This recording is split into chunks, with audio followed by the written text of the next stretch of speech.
खली, मट्ठा, दूध, हींग, फिटकरी, गौमूत्र।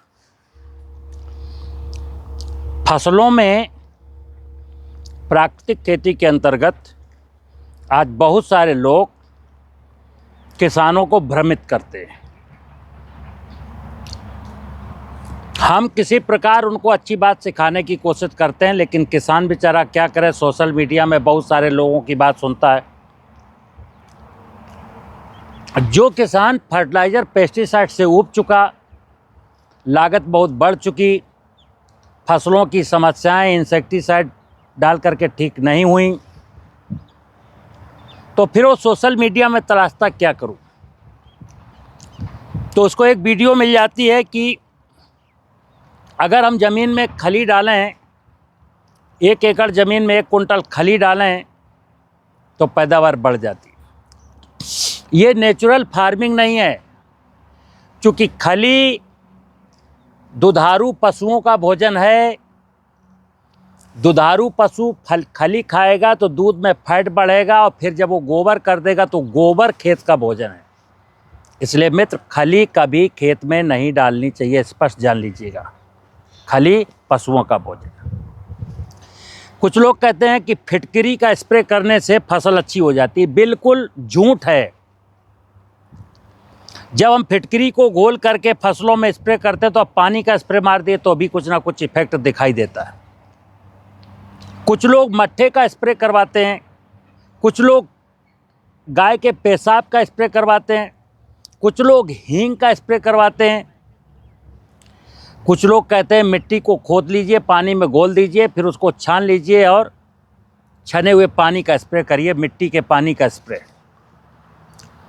खेती में गुड्डे गुड़िया का खेल क्यों लोग बताते हैं और आपको समझ में क्यों नहीं आती है?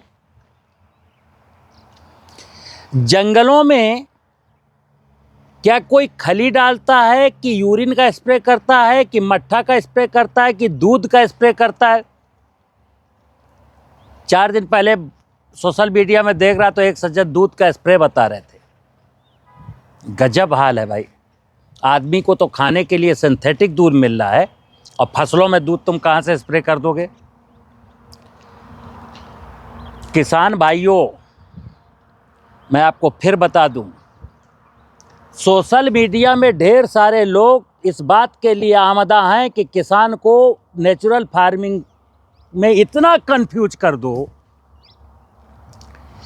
कि किसान दूध डाले, दूध का स्प्रे करे, रिजल्ट ना मिले, मट्ठा का स्प्रे करे, रिजल्ट ना मिले, रिजल्ट मिले तो अस्थायी मिले, और देर सवेर फिर किसान कहे कि ये सब बकवास है, वो केमिकल फार्मिंग ही अच्छी थी, और वापस लौट जाए। ऐसा एक प्रोपोगंडा चलाया जा रहा है। मैं खेती का सिद्धांत बताता हूँ। जमीन की फर्टिलिटी के अनुसार फसल का चयन करना,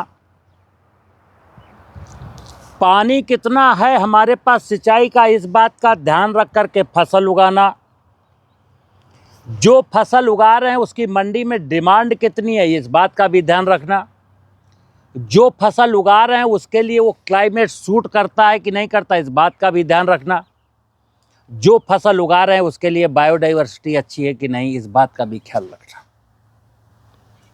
और 100 बातों की एक बात कि जमीन के अनुसार फसल उगाना, जमीन की फर्टिलिटी को और सिंचाई के जल की व्यवस्था को देखते हुए हमको कौन सी फसल बोनी इस बात का ध्यान रखना। किसी ने कह दिया गन्ने में बहुत आमदनी तो गन्ना बो दिया, क्योंकि सॉलिड क्रॉप है। अब ज़मीन की दम नहीं थी कि गन्ना को पाल सके तो क्या हुआ, फिर फर्टिलाइज़र की ज़रूरत पड़ेगी, फिर तो प्राकृतिक खेती नहीं कर पाएंगे आप।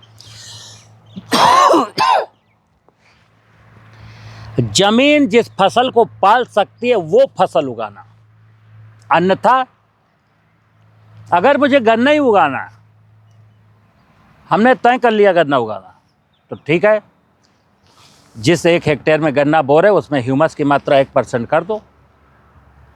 अभी मिट्टी की जांच कराए तो उसमें ह्यूमस की मात्रा 0.3 निकली। गन्ने के लिए 1% ह्यूमस होना चाहिए। यानी 1 हेक्टेयर की मिट्टी का वजन 20,000 कुंटल होता है, और अगर 0.3% ह्यूमस है तो 60 कुंटल उसमें ह्यूमस है। गन्ने को 200 कुंटल ह्यूमस चाहिए, तो 140 कुंटल ह्यूमस बढ़ाना है। 140 कुंटल ह्यूमस बढ़ाने के लिए 280 कुंटल अगर गोबर की खाद सूखी हुई, गीली नहीं, शुष्क पदार्थ की वैल्यू है कि 140 कुंटल उसको शुष्क पदार्थ चाहिए। तो शुष्क पदार्थ के लिए उसको कार्बन के लिए 220 कुंटल शुष्क पदार्थ चाहिए, तो उससे 140 कुंटल कार्बन बनेगा।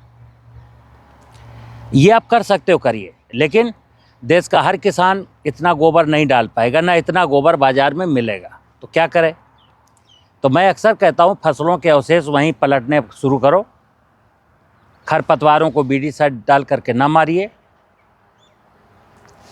नेचुरल फार्मिंग का मतलब है कि अकॉर्डिंग टू नेचर, प्रकृति की जो व्यवस्था, जाहि विध राखे राम ताहि विध रहिए, विधि का विधान जान हानि लाभ सहिए, सीताराम सीताराम सीताराम कहिए।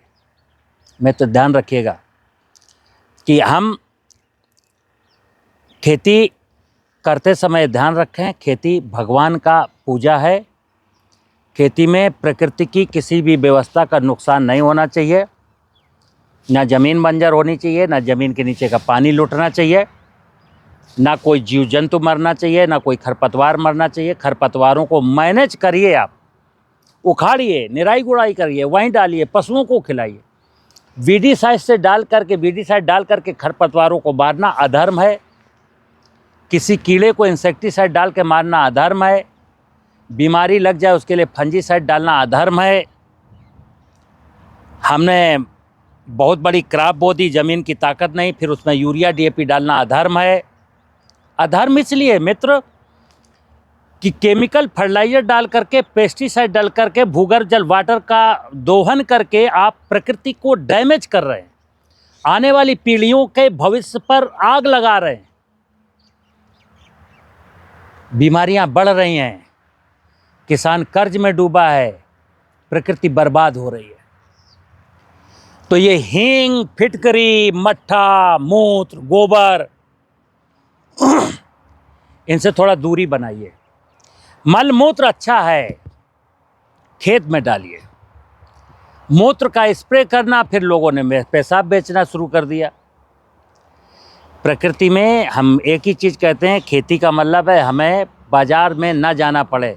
और बाज़ार में कब नहीं जाना पड़ेगा, जब हम अपनी धरती माता को अच्छा बनाने का प्रयास करेंगे।